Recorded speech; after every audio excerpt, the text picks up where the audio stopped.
When building a list or form in Jolt, you will have 18 different item types to choose from beyond just a simple checkmark, so that you can really customize your lists and forms to meet your exact needs.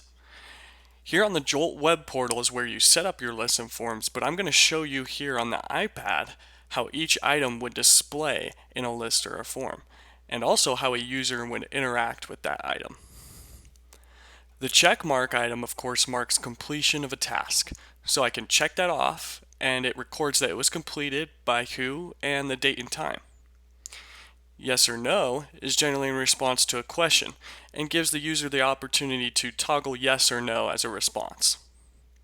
This signature item provides a place for a user to sign with their finger, either on their phone in the Jolt Lite app or on the iPad device.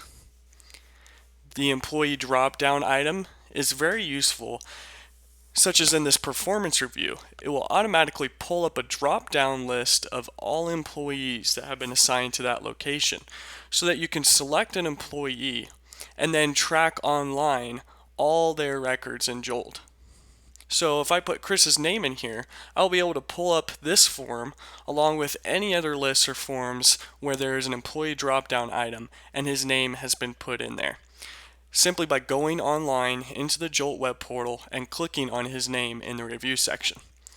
We'll cover more details on how to do that in another video where we use drop-down items and go over a new employee form as an example. The multiple choice item gives you customizable answer sets so that you can limit the user to whatever responses you customize, and you can add as many options as you like. The free response and short entry items are open-ended response fields that provide a place for users to respond by entering in text. But if you might require a response longer than 20 characters, then you will need to use the free response item versus the short entry. For these multimedia items, we will go over the details of how to set them up in another video, but I want to show you how they can be used here.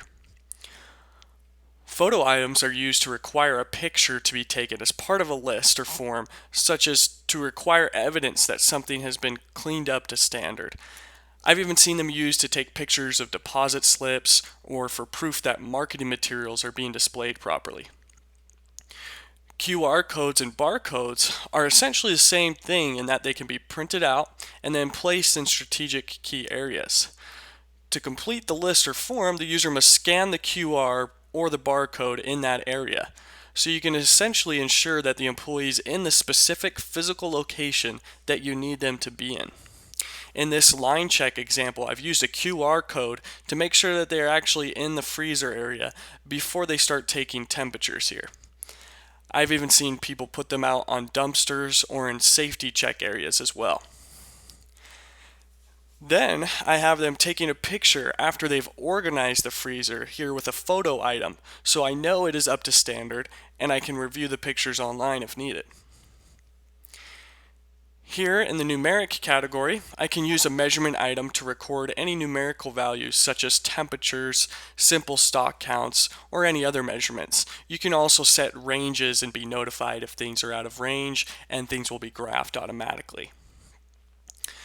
The ratings 1 through 5 and 1 through 10 can be set up to give the user an opportunity to rate something as part of a list or a form.